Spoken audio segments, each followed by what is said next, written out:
बहुत पुराने ज़माने की बात है। एक राजा था। उसके महल में बहुत सुंदर बाग था। बाग में तरह तरह के फूलों के पेड़ थे और अनेक प्रकार के मीठे फलों के पेड़ भी थे। लेकिन इस बाग में सबसे आश्चर्यजनक चीज़ थी, वो था एक सेब का पेड़ जिसमें सोने के सेब लगते थे। राजा ने इस पेड़ की देखभाल का खास इंतजाम कर रखा था। जब इसके फल पकते थे तो चौकीदार रात दिन पेड़ का ध्यान रखते थे ताकि कोई सोने का सेब चुरा कर ना ले जाए। लेकिन एक दिन की बात है, बाग के माली ने जब सेबों को गिना तो उसमें एक सेब गायब था। उसने दौड़कर राजा को खबर दी। राजा फौरन बाग में पहुंचा। उसे यह देखकर बड़ा आश्चर्य हुआ कि देखभाल का इतना पक्का इंतजाम होने पर भी एक सेब किसी ने चुरा लिया। उसने ऐलान किया कि कोई सोने के सेब को चुराने वाले चोर का पता देगा, उसे इनाम दिया जाएगा। सबसे बड़े राजकुमार ने राजा से कहा कि रात में वह पहरा देगा और चोर को पकड़ने की कोशिश करेगा। राजा ने उसको इसकी इजाज़त दे दी। बड़ा राजकुमार रात में पहरा देने लगा, लेकिन 2 घंटे बाद ही उसे नींद आ गई और वह सो गया। सुबह उठकर जब उसने सेबों को गिना तो वह देखकर चकित रह गया कि रात भर में एक और सेब गायब हो गया था। उसके बाद दूसरी रात को बीच वाले राजकुमार ने पहरा देने का काम संभाला। उसे भी नींद आ गई और तीसरा सेब चोरी हो गया। राजा बहुत चिंतित था। दरबारियों की भी समझ में नहीं आ रहा था कि क्या किया जाए। सब लोग उदास बैठे थे कि इतने में सबसे छोटा राजकुमार आया और उसने कहा कि आज रात मैं पहरा दूंगा और चोर को पकड़ूंगा। राजा इस राजकुमार से खुश नहीं रहता था। वह उसे मूर्ख मानता था। उसने उसे डांटते हुए कहा, तुम क्या समझते हो, क्या तुम्हें इसमें सफलता मिलेगी? तुमसे बड़े और तुमसे ज़्यादा समझदार दोनों राजकुमार इस काम में असफल हो चुके हैं। तुम जाओ, अपना काम करो। लेकिन छोटा राजकुमार नहीं माना। उसने राजा से प्रार्थना की कि उसे एक मौका ज़रूर दिया जाए। अंत में राजा राजी हो गया। राजकुमार रात में पहरा देने लगा। उसने तय किया कि वह किसी भी हालत में नहीं सोएगा और चोर को ज़रूर पकड़ेगा। जब आधी रात हुई और 12 बजे आखिरी घंटा बचा तो राजकुमार ने देखा कि एक सुंदर सोने की चिड़िया कहीं से उड़ती हुई आई और सेब के पेड़ पर बैठ गई। उसके देखते देखते सोने का एक सेब तोड़कर अपने चोंच में पकड़ लिया। राजकुमार ने फौरन निशाना साधकर एक तीर चलाया, लेकिन तीर चिड़िया को नहीं लगा और वह फड़फड़ा कर उड़ गई। हाँ, इतना अवश्य हुआ कि उसका एक सुनहरा पंख टूटकर जमीन पर गिर गया। दूसरे दिन सुबह राजकुमार ने राजा को सारी बात बताई कि वह सोने का पंख उनके सामने रख दिया। पंख इतना सुंदर और इतना कीमती था कि राजा उसे देखता ही रह गया। उसने कहा, अगर उस चिड़िया का एक पंख इतना सुंदर है तो वह पूरी चिड़िया कितनी सुंदर होगी। मैं चाहता हूँ कि उस चिड़िया को कोई पकड़ लाए। सबसे पहले बड़ा राजकुमार इस काम के लिए रवाना हुआ। चलते चलते वह एक जंगल में पहुंचा। वहां उसने एक लोमड़ी को एक पेड़ के नीचे आराम करते हुए देखा। राजकुमार ने मौका देखकर तीर अपने धनुष पर चढ़ा लिया। वह तीर छोड़ने ही जा रहा था कि लोमड़ी ने चिल्लाकर कहा, राजकुमार मत मारो, मुझे मत मारो। मुझे पता है कि तुम सोने की चिड़िया की खोज में निकले हो। तुम मेरी राय मानोगे तो तुम्हारा काम जल्दी ही पूरा हो जाएगा। तुम इसी रास्ते से सीधे चले जाओ। शाम होने पर तुम्हें एक गांव मिलेगा। वहां तुम्हें 2 रास्ते मिलेंगे। एक रास्ता बहुत ही सुंदर और सजा हुआ होगा, लेकिन तुम उसमें मत ठहरना। तुम उसके सामने वाली दूसरे रास्ते में ठहरना, जो बहुत मामूली और देखने में भी भद्दा सा लगेगा। ऐसा करने पर तुम्हारा काम आसानी से पूरा हो जाएगा। लोमड़ी की बात सुनकर राजकुमार को हंसी आ गई। उसने डांट कर कहा, भाग जा यहाँ से, मुझे तुम्हारी सलाह की ज़रूरत नहीं है। यह कहकर उसने तीर छोड़ दिया, लेकिन लोमड़ी बहुत चालाक थी। वह बचकर निकल भागी। राजकुमार आगे चलता गया। शाम को एक गांव में पहुंच गया। उसने देखा कि एक रास्ता सजा हुआ है और लोगों के नाचने गाने की आवाज़ें आ रही है, और दूसरा रास्ता बहुत ही भद्दा और अंधेरे से घिरा हुआ था। राजकुमार सजी सजाई राह पर ठहर गया। थोड़ी देर में वह भूल गया कि वह असल में सोने की चिड़िया खोजने निकला था। उधर जब काफ़ी समय बीत गया और बड़ा राजकुमार नहीं लौटा तो बीच वाला राजकुमार सोने की चिड़िया की खोज के लिए चल पड़ा। वह उसी तरह चलते चलते जंगल पहुंचा तो वही लोमड़ी उसे भी मिली। इस राजकुमार ने भी लोमड़ी से वही बातें की। जब वह शाम को उस गांव में पहुंचा तो बड़े राजकुमार की तरह वह भी सजे हुए रास्ते में ठहर गया। वहाँ के नाच रंग में मस्त होकर वह भी अपना काम भूल गया। यहाँ तक कि उसे घर लौटने की भी सुध नहीं रही। अंत में सबसे छोटे राजकुमार ने राजा को कहा कि मैं सोने की चिड़िया खोज कर लाऊंगा। राजा को विश्वास था कि उसने बड़े दोनों राजकुमार इस काम में सफल नहीं हुए तो इसे भी सफलता नहीं मिलेगी, लेकिन उसके जिद करने पर राजा ने उसे इजाज़त दे दी। छोटा राजकुमार तैयार होकर सोने की चिड़िया खोजने के लिए निकला। जंगल में उसे भी लोमड़ी मिली। राजकुमार ने लोमड़ी की बात को ध्यान से सुना और लोमड़ी से कहा, ठीक है, तुम जैसे कह रही हो मैं वैसा ही करूँगा। अब तुम जाओ, मैं तुम्हें नहीं मारूंगा। इस पर लोमड़ी खुश होकर बोली, तुम सबसे अच्छे लड़के मालूम होते हो। तुमने मेरी बात का मजाक नहीं उड़ाया और मुझ पर तीर भी नहीं चलाया। मैं तुमसे बहुत खुश हूँ और मैं तुम्हारी मदद करूँगी। आओ तुम मेरी पूँछ पर बैठ जाओ, मैं तुम्हें उस रास्ते पर ले चलती हूँ। देखते देखते लोमड़ी की पूँछ काफ़ी बड़ी हो गई और राजकुमार उस पर बैठ गया। उसके बैठते ही लोमड़ी हवा में उड़ने लगी और थोड़ी ही देर में मैदान और पहाड़ों को पार करके उसी गांव में पहुंच गई।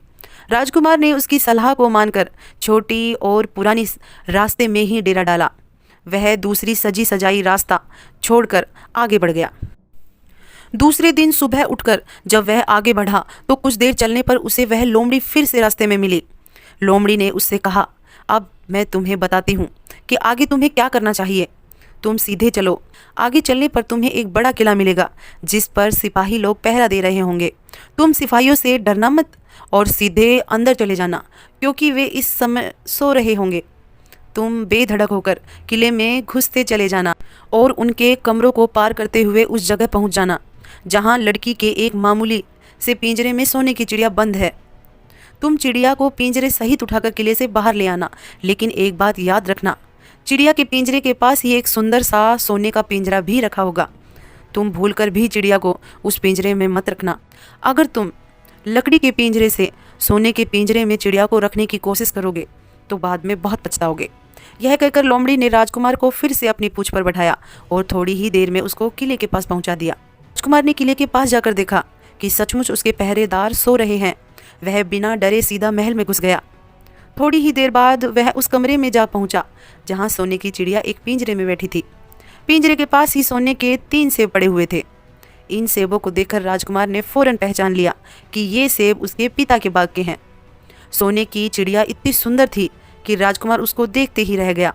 वह उसको उठाकर लाने ही वाला था कि उसकी नज़र पास ही पड़े एक सुंदर से पिंजरे पर पड़ी। वह पिंजरा बहुत सुंदर था और उसमें तरह तरह के कीमती पत्थर जड़े हुए थे। सोने की चिड़िया के लिए वह पिंजरा ठीक मालूम होता था। राजकुमार लोमड़ी की बात को भूल गया और उसने सोने की चिड़िया को लकड़ी के पिंजरे से निकालकर सोने के पिंजरे में बंद कर दिया। लेकिन नए पिंजरे में आते ही चिड़िया ने खूब ज़ोर ज़ोर से शोर मचाना शुरू कर दिया।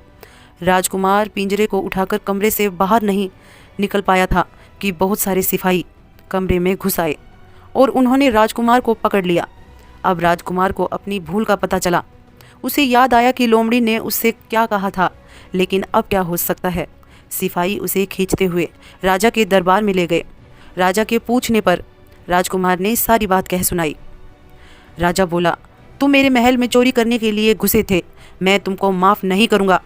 तुम्हें फांसी की सज़ा दी जाएगी, लेकिन मैं तुम्हें एक मौका देता हूँ।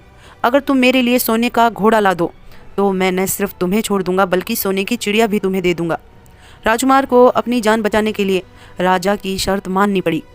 वह अब सोने के घोड़े की तलाश में निकल गया। किले के बाहर जाने पर उसने देखा कि लोमड़ी उसका इंतज़ार कर रही है। उसे सारी बातें बताई।